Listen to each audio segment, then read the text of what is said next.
अभी हमारे साथ सूबेदार वीर सिंह जी हैं, इनसे बातचीत करने का प्रयास करेंगे कि आखिर आगे की रणनीति क्या होगी और इन लोगों का कहना क्या है कि विजय पा सकेंगे। साहब जय हिंद। जय हिंद।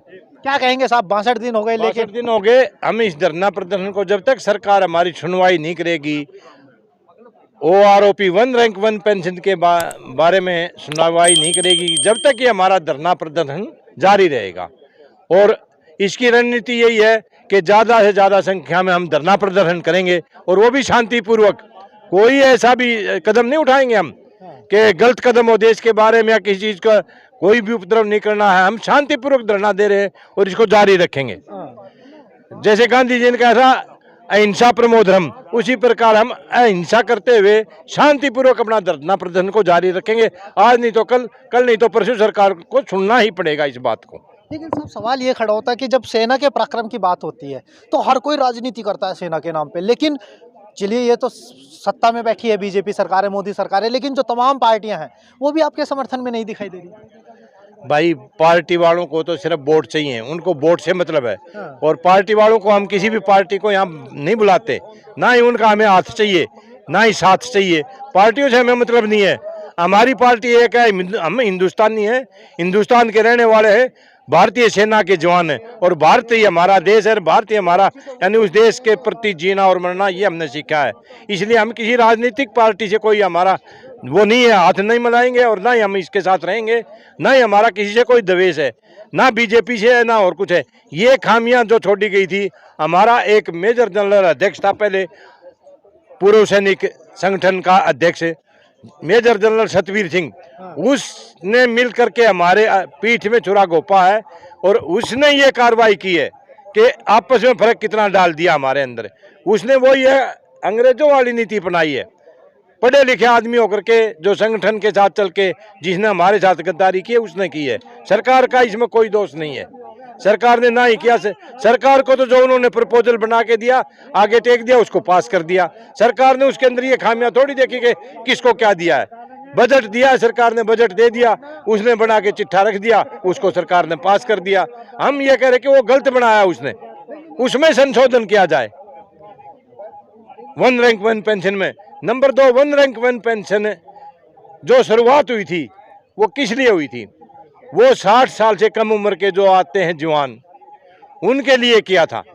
जो जवान 15 साल नौकरी करके आ जाता था या 17 साल करके पेंशन आया था, उस टाइम पर उसकी पेंशन होती थी बहुत कम। और जब पे कमीशन बढ़ते बढ़ते जाता है आगे तक, तो उन जवानों के लिए था, न कि जो 55 और 60 साल ऑफिसर करके आता है और जो फुल पेंशन लेता है। उनका मिनिमम रैंक कर्नल से नीचे नहीं आते हो। एक कर्नल के भी कितने पैसे हैं सबको पता है पेंशन के, लेकिन एक जवान को 12-13 हज़ार रुपये पर उन्होंने रुकवा रखा है। क्यों? ऐसा क्यों है? भेदभाव नहीं होना चाहिए, ये भेदभाव किया है और उस भेदभाव को दूर करने के लिए हम यहाँ बैठे हैं कि हमारी भी सुनवाई हो, उस भेदभाव को कम किया जाए। सूबेदार साहब एक बात बताइए, आपने अभी सतबीर सिंह जनरल का नाम लिया, उन्होंने कहा कि उन्होंने जो प्रपोजल गवर्नमेंट के आगे पेश किया वो गवर्नमेंट ने मान लिया, लेकिन वो जो ड्राफ्ट तैयार हुआ था क्या आप लोगों की सहमति से हुआ था? नहीं, हमारी उसमें कोई सहमति नहीं थी और सहमति होती भी नहीं है, क्योंकि जवान को जो भी हाजिर सर्विस में आता है उसको बोलने का मौका नहीं दिया जाता है। किसी को भी जवान को जैसे उसको कोई मौका नहीं देता। ऑफिसर बैठते हैं तो ऑफिसर ही अपनी चलाते हैं। भाई इसमें ये दो राय नहीं है। उस जनरल सतबीर साहब को कहना चाहूँगा कि यहाँ अभी दोबारा आके बताए जंतर मंत्र पर और एक बार शक्ल तो दिखा दे हमें।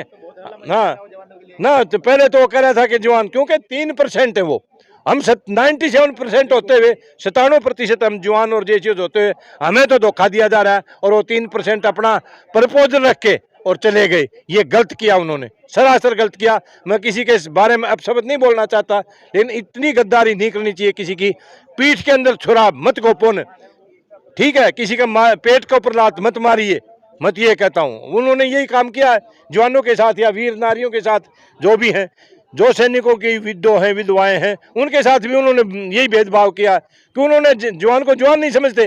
वो एक अंग्रेज नीति पर चलते, जो अंग्रेज हमारे साथ करते थे वही भी है और उन्होंने किया है। उन्होंने कोई अच्छी बात नहीं की है।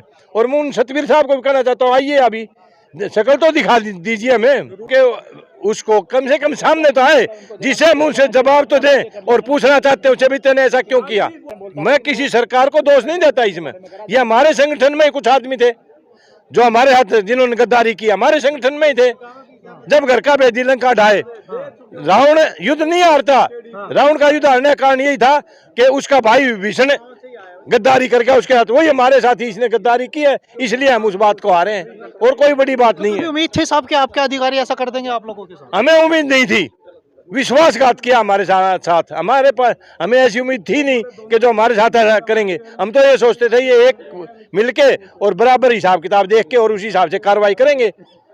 अभी किसी को भी कोई चीज सौंप दी जाती है तो उसको उसने का गलत फायदा नहीं उठाना चाहिए। इन्होंने हमारा गलत फायदा उठाया, आगे बढ़ करके आगे होकर भाई ये ठीक है, ये सरकार के सामने प्रपोजल रखेंगे, सभी के लिए एक समान रखेंगे, लेकिन उन्होंने किसी के साथ एक समान नहीं रखा, उन्होंने इसी में गद्दारी की है।